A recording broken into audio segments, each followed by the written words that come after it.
This next man, this marvelous man, ladies and gentlemen, I've known him forever. He's got an award-seeking podcast called The Smartest Man in the World, because he is. You've seen him on Whose Line Is It Anyway? Ladies and gentlemen, you've seen him before. Here he is now. Boys and girls of all ages, Mr. Greg Proops. Hello, everybody. Hey, what if everybody unmuted their mic and I could hear you laugh? Because I've been watching it for a while, and it's like watching a comedy show in an aquarium from the fish's point of view. There you are. Now I can hear you. What happened to the woman who was on her phone? There's Cindy. If you unmute, then I can hear you laugh. And then it'll be more like we're having a comedy experience and less like I'm giving a lecture to a bunch of intellectuals. Sure. Who I can't measure up to, and so therefore I resort to the only thing I have left, which is cheap shots and defensiveness. So nice to be here. I have been so busy this week, I've just had enough time tonight to drop by, so thanks for having me. It's been an amazing evening. As Francesca said, there's nothing really like following Hiroshima with comedy. It's smooth sailing. Fortunately for you, I've done more corporate gigs where they've had dead people announcements before they brought you on than any other human alive. Well, we're sad here at the winery to miss Jim this year. He passed away. Anyway, Merry Christmas now. Let's have Greg Proops. I'm excited to be here. I live in an art gallery now. You may have noticed. I'm originally from San Carlos, California, the whitest place on the face of the earth. Home of the Plain Yogurt Festival. Take the fruit out. The powerful taste is burning our tongues. San Carlos was so white, One Direction was found in the hip-hop section. San Carlos is so white that our Catholic school was called St. Charles. I'll wait. St. Charles means St. Carlos, y'all. That's how white it was. The town fathers are like, well, San Carlos, that sort of sounds Mexican, doesn't it? Maybe we should call it St. Charles so everyone feels more comfortable. I'm all for diversity unless it includes white people, because white people have brought us to this moment and they've got a lot to answer for.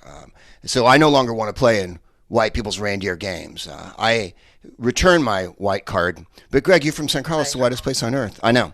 I no longer embrace the things that white people embrace. I eschew them and, in fact, decry them. Things like, I don't know, hockey, the Academy Awards, the Senate, Boston, the group and the city, Kansas, the state and the group, Bernie Sanders. White people love Bernie Sanders. I'm so glad he's going to go away. I know some of you are tech people, so you're like, hey, we need, rainbows that ride unicorns on a butterscotch field till the butterfly whispers a secret to us, and then everything's revealed, and we live in fudge land till the end of our lives and never have to work a day. Bernie, it was Jill Stein that was the one that really got me. I wish I had been a Jill Stein voter. It's like being a Marianne Williamson voter. I'd have so much a nicer house than I have now. You know what I mean? And one of those split level places with like a heated driveway and the kitchen with the islands in it and the copper pots hanging down. And Greg, could you smoke dope outside? Our rescue dog Cobain has asthma. So I come from San Carlos, like I said, but I moved to San Francisco, and that's where I met Debbie in 1943. And she was shipping out with the merchant marines to a small island called Mindanao, where her people came from. And we only had a couple of weekends in Alameda together at that point, but it has been a long time. And when you tell people you're from San Francisco, well, there's two things you know when you're from San Francisco. One, everything. And two, that no matter where you go, where you're from is cooler. Because people try it on you. They're like, oh, don't you love New York? You're from San Francisco. You're like, crowded. And the smell, I'm certain at certain times of year in New York, they bring in urine from other cities. But there is nothing like watching rat the size of a standard bred poodle ascend a K2 of garbage right before you go in for lunch. That's one of the things that makes New York so scintillating. But we call it the city. And that's how parochial we are. I know people in New York call New York the city, but San Franciscans call the city no matter where they are. You could be in France, Missouri, and you go, oh, I'm from the city. And people are like, the city? Which city? You're like, hello, ding, ding, crabs, cable cars, homosexuals everywhere, Black Mirror, all the shit you hate, all the shit that makes you stay up at night because it makes you feel shitty about what a narrow-minded... that city. That's the one I mean. And then it's tech bro adjacent. Now there's no more having to take the Google bus. The Google bus will no longer have bricks thrown at it anymore. I don't think anyone can take the Google bus, can they? Isn't it parked in the Google parking lot so everyone can be a wage slave from their station at home now and they can actually get more hours out of you than they did before? And everybody goes, yes, Greg. Thanks for pointing out the worst part of the pandemic to us. Google bus. I love when I hear people's houses. It's great. Sometimes you hear people's cats and you're like, are you torturing an animal while the show is on? So here we are at this juncture, as I say, and we've got a situation on our hands. I think the only way to get through it, is to live in denial. Every time I see a middle-aged man at the grocery store not wearing a mask or wearing the nose mask, which is the worst mask of all. I don't have to. Yeah, how you doing? And you're like, I'm not like a epidemiologist or anything like that, but my understanding of the droplet phenomenon is that any orifice on your head, save your ears, is a danger to mankind. This one's my other favorite one, the Mennonite. Oh, and how are you today, brother? I have come to the grocery store to bunk your high. The other day I was at the nursery, where they sell plants. And until this pandemic happened, I really hadn't gone outside that much. And now I realize there's butterflies and squirrels and stuff out there, and they're dangerous. The squirrel at my house throws branches at me and nuts and stuff. I was like, and I know why. It's because I'm home all the time now. I was never a factor in that squirrel's life until the pandemic. Now the squirrel's like, really, every day? And I had a point that I was heading toward here, but I seem to have knocked one of my earpieces out. There we go. The inability to wear masks properly is one of the most trepidatious factors in going out in our trying time. I'm going to have to ban a couple of phrases after this is over in 4 years. That was a joke. These trying times, we're all in this together. I think we've proven so far, hell no, we're not all in this together. There's us, and then there's a bunch of rich people, and then there's a bunch of other people who are worse off than us. That's how it's going down. If we were all in it together, Jeff Bezos would be droning weed to my house right now, and we'd all be on like a kayak.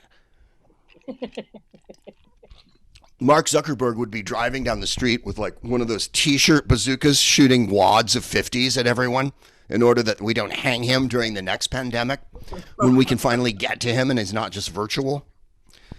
I don't know how much time we're supposed to do here, Debbie. I've got some hilarious 45 jokes, and then we'll... Here's a story that maybe not this story.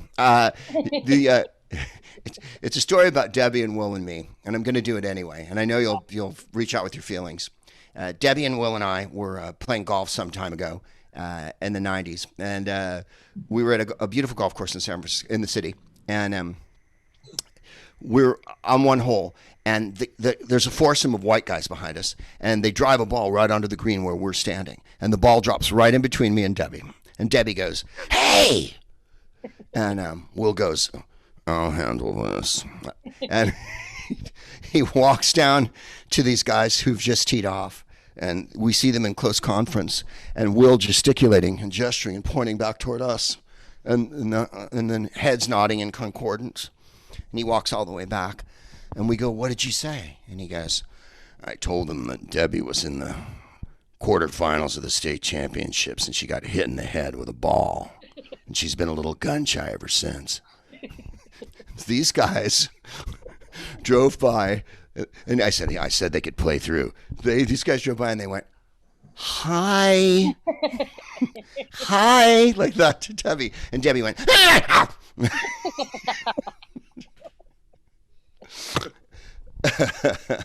that one always made me Yeah. filled with joy. In finality, let's see here. At this time of year, I would usually be at the Edinburgh Festival, and Edinburgh in Scotland's a beautiful place. There's a castle and there's heroin. It's just really fun. And the great thing about being in Scotland is you don't have to understand anything anyone says. And it's because it's impossible. And so, and the drunker you get, of course, the less possible it is to understand their accent. I'll get in a cab and they'll be like, oh, "Where do you want to go?" And I'm like, "Oh, up to Calton Hill." What? I said, and then I must just sound like this to them. Turn left. Turn right. Over here, Tartan dude. Because they're always like, I'll take it down the street. Oh, brilliant, brilliant. And then you're like, then they think I'm in the Proclaimers and they let me ride for free. Oh, I've got jokes from 1993. I'm still finishing off with some Bill Clinton material here at the end. About that Jimmy Carter. I should probably wrap up. Everything is going to get better. Believe me. What you want to happen is going to happen, and we're going to change everything, because this has happened a lot of times before, and 20 steps backward, 1 step forward, and all that. What's the point of bringing this up? Because 45 is an orange 45, Benito, Cheeto, Mango, Mussolini, Papaya, Pinochet, the Oompa Loompa oligarch, the pumpkin plutocrat, the Kremlin-controlled carrot, sweet potato Stalin, orange Julius Caesar, Naranja Noriega. He, Sieg Heil and Roy. He's Adolf Tweetler, the madness of King Orange. He is always on about Mexico. He hates Mexico. We're going to build a wall. And you've seen the wall. It's falling down. Half of it's not built. But of course, he hates Mexico. And I'm always like, what is it you have against Mexicans? I'm from California. We've been in Mexico for 500 years, and it is muy caliente.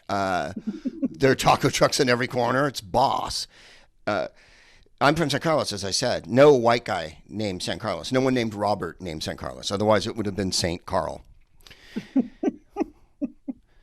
But I was in Texas, right? And people in Texas were like, well, Mexicans, Mexicans. And I was like, Texas? What would you eat? Because what is Texas without Mexican food? Oklahoma. Good night, everybody. Thank you for having me. You've been a lovely crowd. I appreciate it. And thank you for unmuting your mics. You're very kind. Thank you, Greg.